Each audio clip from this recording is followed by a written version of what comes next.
the Tiara Club at Pearl Palace. Princess Isabella and the Snow White Unicorn. Vivian French. Chapter 1. Lessons had finished, and we were in the recreation room playing snakes and ladders. I just slid down a huge ladder, so I didn't mind when Amy from Poppy Room came hurrying through the door and interrupted us. "I've got news," she said. "There's a new teacher, and he's dressed all in green and he's going to teach us natural history. His name's Lord Henry and even his shoes are green." And she whizzed off again. "What's natural history?" Ellie asked. "Is it trees and flowers?" "And animals and birds as well," Sarah told her. Lucy looked so excited. "Maybe he'll take us out on amazing trips." Hannah's eyes began to sparkle. "Oh, I do hope so," she said. "Pe'll tell you what," Grace suggested, "why don't we go and look at the notice board? That'll tell us if anything new has been planned." "Good idea," I said, and we tidied away our game and hurried off. As we reached the board, Fairy Angora, she's the assistant fairy godmother at the Princess Academy, came towards us holding a piece of paper. "Good evening, my precious petals," she said. "You've got a wonderful treat at the end of this week. We've got a new teacher here at Pearl Palace, and he's invited all the students to his castle in the magical mountains for the weekend." Wow! Lucy went quite pale. The magical mountains? Isn't that where unicorns are supposed to live? Fairy Angora nodded as she pinned the details of the trip up on the board. "That's right, my darling. Of course they hardly ever show themselves, but you never know. You might be lucky." "Is that why we're going there?" I asked. "To look for unicorns?" Fairy Angora shook her head. "Lord Henry is very interested in natural history, and King Everest thought it would be good for you to learn more about the world outside. A perfect princess shows an interest in all birds, animals and living things, great or small," Lucy quoted. She suddenly looked doubtful. "Does that mean things like slugs as well?" Fairy Angora laughed. "I don't think we'll be studying slugs." "We?" Hannah gave a little skip. "Does that mean you're coming with us, Fairy Angora?" "I certainly am, my darlings." Fairy Angora straightened the notice and walked away. "Oh, that makes it even better," Hannah said, and we all nodded in agreement. "Makes what even better?" asked a sneering voice from behind us. I turned and saw Diamond and Gruella. "We're all going to the magical mountains," I said. "Isn't that brilliant?" Diamond gave me one of her special superior stares. "And I suppose you think you're going to see a unicorn, Isabella?" "You never know," I told her. "I might. Mummy says only the most perfect princesses ever get to see them." Diamond tossed her head. "So if anyone gets to see them, it's sure to be me and Gruella." So there. Chapter 2.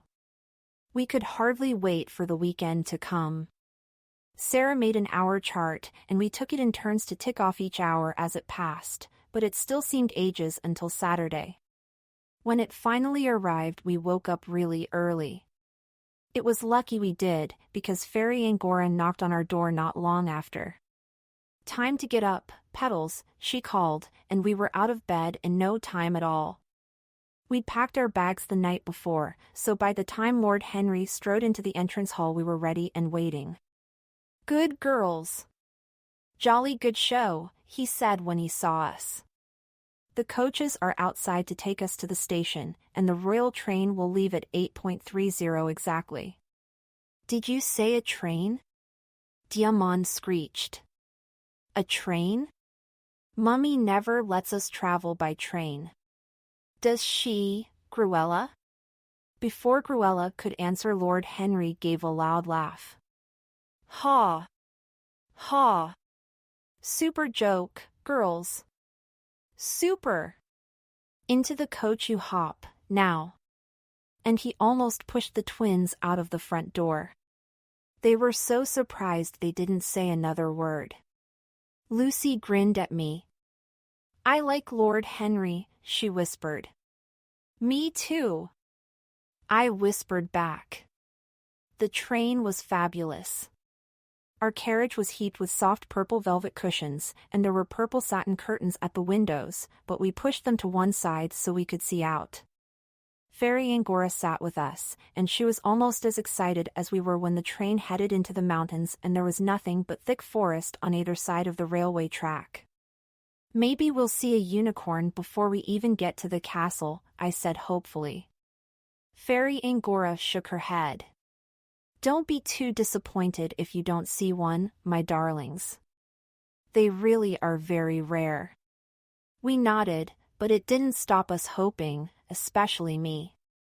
The next moment the train gave a cough and a snort and stopped. A sign said, "Last station on the line." A light here for Snowpine Mountain and Snowpine Castle. We grabbed our bags and hurried out onto the platform.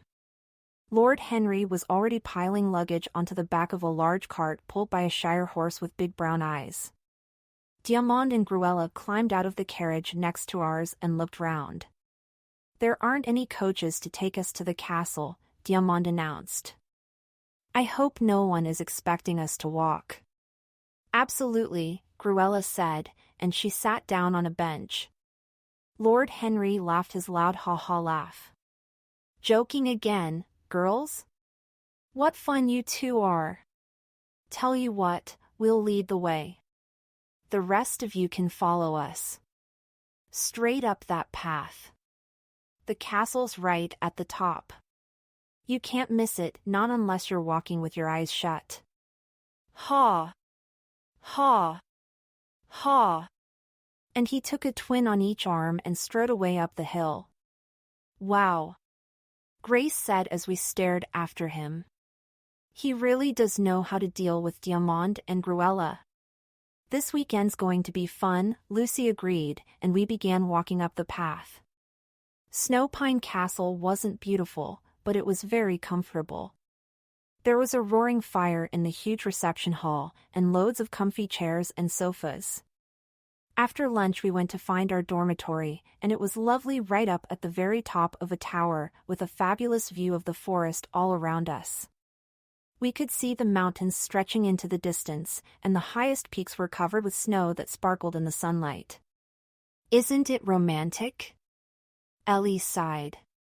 If there are any unicorns we should be able to spot them from here, I said. We should keep watch. Good idea. Hannah leant against the window frame, stared out and suddenly froze. Oh! Isabella! Look! She grabbed my arm. Over there, can you see? What is it? I leant out of the window to see what she was pointing at, and I couldn't help laughing. Hannah! I said. It's a woolly white sheep. Chapter 3. As Sarah and Grace began to giggle, a bell rang from down below. We hurried down the stairs together, and I saw Hannah was looking really disappointed. I did so hope it was a unicorn, she said sadly as we walked into the hall. It didn't look a bit like a sheep to me. I bet other people thought it was a unicorn as well, I said comfortingly. Diamond heard what I said, and she gave a snooty laugh. Goodness, Hannah! Did you think you saw a unicorn? What a wonderful imagination you have. Come along, chaps, come along. Lord Henry was waiting in the middle of the hall, holding a pile of notebooks. Aha! My favorite twins. You can hand these out for me. Everyone else, make yourselves comfortable. It was so funny. Diamond and Gruella absolutely hate having to help, they think they're much too important, but when Lord Henry gave them the pile of notebooks they didn't say a word. As they scurried about he went on page 1 you'll see a list of birds, animals and insects. On the following pages are photos and descriptions. As you find each one, make a note of where you saw it, and what it was doing. Don't go too near, although none of them is dangerous. There'll be 10 Tiara points for anyone who finds every bird, animal and insect on the list, and, Lord Henry winked at Fairy Angora, an extra 10 points for every whistling blue bird you see. Rare as hen's teeth, whistling blue birds. Haw! Haw! Haw! Everyone got their notebook? Excellent. Off you go, and be sure you're back here for 5.30 sharp. We'll ring the castle bell, you'll hear that wherever you are. Oh, and there'll be another 10 points for the princess who finishes first. Sarah was looking at her list of animals. Please, Lord Henry, she said, there isn't a picture of a unicorn. Lord Henry stopped looking cheerful. No one's seen a unicorn for months, dear heart, he sighed. We think they might have moved away to the north. Diamond gave a high-pitched giggle and pointed at Hannah. She thought she'd seen one. I only wish she had, Lord Henry said sadly. There's a family tradition that if the unicorns leave Snowpine Mountain, our castle will crumble away. Now off you go, and do your best. I do feel sorry for Lord Henry, Lucy said as we walked down the path and into the forest. Me too, Grace agreed. Oh! What's that? She pointed up into the branches above our heads where a little furry animal was chattering to itself. It's a striped squirrel. Sarah was studying the photographs in her notebook. I'll tick it off. It was a lovely afternoon. We wandered in and out of the trees, and we saw lots more squirrels and sheep. And there were rabbits and deer and all kinds of birds and butterflies. It was wonderful. The sun shone through the leaves and dappled the grass, and every so often we'd find patches of sky-blue flowers that smelt heavenly. Isn't this fabulous? Ellie said as we came out of the trees and found ourselves near the top of Snowpine Mountain. Oh, look! Isn't that a silver eagle? Can you see? Up near that rock. Hurrah! Sarah waved her notebook triumphantly. That's the last thing on our list. 10 Tiara points for us. I'll write down where we saw it, Hannah said. Oops, I've broken my pencil. Isabella, can I borrow yours? I didn't answer. I was staring and staring at a clump of tall dark pine trees not far below where we were standing. Had I seen something moving? Something white? My eyes actually hurt, I was staring so hard. And then I saw it, and I began to tremble. The most exquisite unicorn walked out from the trees, across a grassy clearing, and was lost again in the forest. Close beside it ran a tiny snow-white foal. I was so amazed I could hardly breathe. Wasn't that the most beautiful thing you've ever seen? Sarah whispered. Grace nodded, and Ellie rubbed her eyes. The baby didn't even have a horn, it was so tiny, Lucy said wonderingly. It was magic. Chapter 4. Won't Lord Henry be pleased? Hannah said as we made our way back down the mountain. Pleased about what? A loud voice asked, and Diamond and Gruella appeared from the other direction. We saw a unicorn. I was so excited I couldn't stop myself. We actually did. And it had a foal running beside it. Diamond looked at Gruella, her eyebrows raised. Isabella's seeing things now, she said. Perhaps we should tell Fairy Angora she's been in the sun too long. Gruella giggled. But we really did see them. I protested. Don't even bother, Isabella, Hannah told me. We know what we saw. It doesn't matter if they don't believe us. Oh! Diamond sneered. Well, we've seen all the animals on our list, and we've seen 5 whistling blue birds, haven't we, Gruella? Gruella hesitated. Was it 5? She asked doubtfully. Yes, Diamond said firmly. It was. And now we're going back to the castle to collect loads of Tiara points. As they stamped away, I noticed that Gruella was limping, and a moment later she stopped. Wait a minute, Diamond, she said. My foot really hurts. There's a stream over there. Maybe I could wash it. Don't be silly, Gruella. Diamond snapped. We want to be first back, don't we? But it hurts a lot. Gruella wailed, and she sat down on the tree trunk. Well, I'm not waiting for you. You can come back with the loopy lilies. Diamond made a face, and set off along the path as fast as she could go. Gruella sighed, and pulled off her shoe. Her foot looked very red and swollen, and there was an enormous blister on her heel. Poor Gruella, Lucy said. That looks really sore. It is. Gruella bit her lip. I got a stone in my shoe, and Diamond wouldn't stop. And then it got worse and worse and worse, and now it's agony. Here Ellie pulled a spotless hanky out of her pocket. Maybe we could use this as a bandage. Wouldn't it be better if it was wet? I asked. Ellie nodded and handed me the hanky, and I ran towards the stream. The water was icy cold and very clear, and as I knelt down I could see every pebble at the bottom. I was wringing the hanky out when something made me look up, and there, on the other side of the stream, was the baby unicorn. He gazed at me with his huge dark eyes, and I froze. Then he gave a funny little whinny, tossed his head, and trotted into the forest. Just before he vanished among the trees, I saw that although he was snow white from head to tail, there was a strange mark on his neck almost like a letter S. Chapter 5. It was odd. I didn't feel excited, but I did feel so honored and proud. And I'm not quite sure why when I got back to the others I didn't tell them what I'd seen.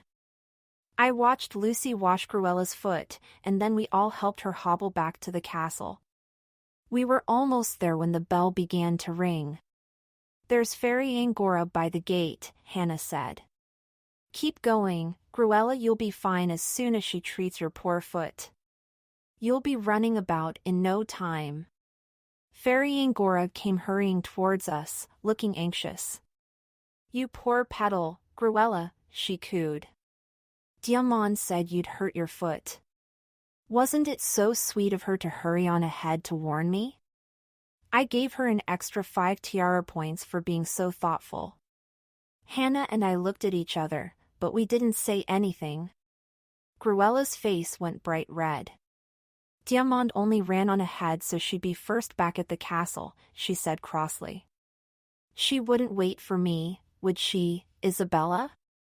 I began. I didn't want to tell tales, but I didn't want to defend Diamond either. She was in rather a hurry. Fairy Angora put her arm round Gruella. Come inside, Angel. Everyone else is back, and supper's almost ready. I'll see to your foot after supper, and then you'll be fine. We went into the hall, and found the other Pearl Palace princesses settled on chairs or sofas. Lord Henry was sitting in a tall chair at the head of a long wooden table. Ho ho! He clapped his hands when he saw us come in. Come along and make yourselves comfortable. Diamond was sitting beside him looking very pleased with herself, and when Gruella came limping in, Lord Henry called her over to the empty chair on his other side. Gruella! Diamond stood up and waved to her twin. I've told Lord Henry how well we did and how we saw 5 whistling blue birds. He was so impressed he couldn't say a word. He's going to tell everyone how many Tiara points we've got because I just know we've got loads more than everyone else. And she sat back down beside Lord Henry with a huge self-satisfied smile. As Gruella sat down on his other side, I couldn't help wondering what Lord Henry was thinking. There was such an odd expression on his face, but all he said was, "You're quite right, Princess Diamande. In fact, I have an important announcement to make." "Thank you so very much," Diamande simpered. "We did try so hard." She glanced slyly at me. Of course I wasn't as lucky as Isabella and the others in Lily's room. Isabella says they actually saw a unicorn. Everyone turned to look at me, and I couldn't help blushing as I stood up. "I did see a unicorn," I said. "We all did. And we saw a baby unicorn as well." There was a silence, and then Lord Henry got up from his chair. "Princess Isabella," he said, and he sounded very serious. "Please tell me the truth. Did you really see a unicorn and her foal? Or are you telling lies, like the princesses Diamande and Gruella?" You could have heard a pin drop. Gruella's eyes popped, and Diamond's mouth hung open until she began to scream. "I never tell lies. I did see 5 whistling blue birds. I did. Tell him, Gruella. Tell." Lord Henry held up his hand. "Silence," he said, and there was something so steely about his voice that Diamande stopped mid-shriek. "There are no whistling blue birds," he went on. "Do you hear me? There are no such things. I made them up as a joke, and now, twins, it seems the joke is on you." As Diamande and Gruella sank down in their chairs, Lord Henry turned to me. "I'll ask you one more time, Princess Isabella, what did you see?" "We saw a unicorn."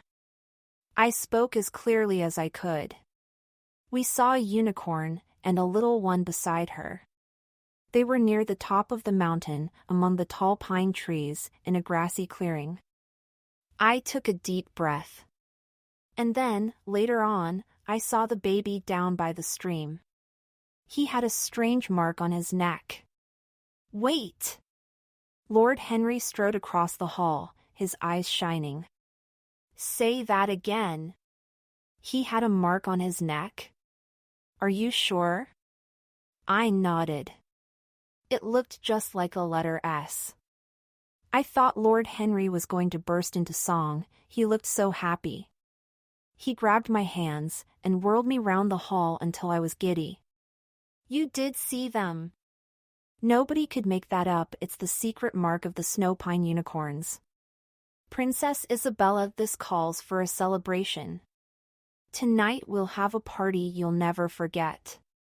Fairy Angora, you'll help me, won't you?" Chapter 6. Fairy Angora isn't always brilliant at magic, but at Snowpine Castle she was absolutely wonderful. She waved her wand, and sparkling stars floated down and shone brightly from the huge beams that stretched across the hall. Silver bells swung from the ceiling, and pink and silver ribbons looped over the walls and tied themselves into bows. Music began to play, very softly at first, but when Lord Henry opened the great castle door 6 musicians came marching in dressed in silver satin and pink velvet. "I wish I'd brought one of my ball dresses with me," Grace said wistfully as the music grew louder and louder. "Ball gowns?" Lord Henry's face was one big happy smile. "No problem. Come with me, princesses." And he led us up to a row of simply massive wardrobes in one of the castle rooms. "Do help yourselves." We opened the doors of the nearest wardrobe and gasped in wonder. It was stuffed with the most gorgeous dresses. We each chose one, and Fairy Angora waved her wand. And they fitted us perfectly. We rustled our way down the grand staircase, and a trumpeter sounded a fanfare as we reached the hall. Then the music began to and the snow-white unicorn play again, and we danced until the moon was high in the sky. It was utterly glorious. At last the magic stars began to fade, the musicians bowed and disappeared, and Fairy Angora told us it was time for bed. We thanked Lord Henry for the most wonderful time and climbed slowly up to our tower bedroom, yawning as we went. Ellie and Grace flopped onto their beds, but I went to the window to look at the real stars, and there, down below, were the two unicorns. I watched as they walked gracefully to the end of the drawbridge and stopped for a long minute before moving away again. Lord Henry was leaning against the open castle door, gazing at them happily. "I think today was one of the best days in my whole life," Lucy said sleepily as I came away from the window. "Lovely dancing, and magical unicorns. And very, very lovely friends," I said as I climbed into bed. And I meant it. I've got the best friends ever. Hannah, Ellie, Lucy, Sarah, Grace, and you.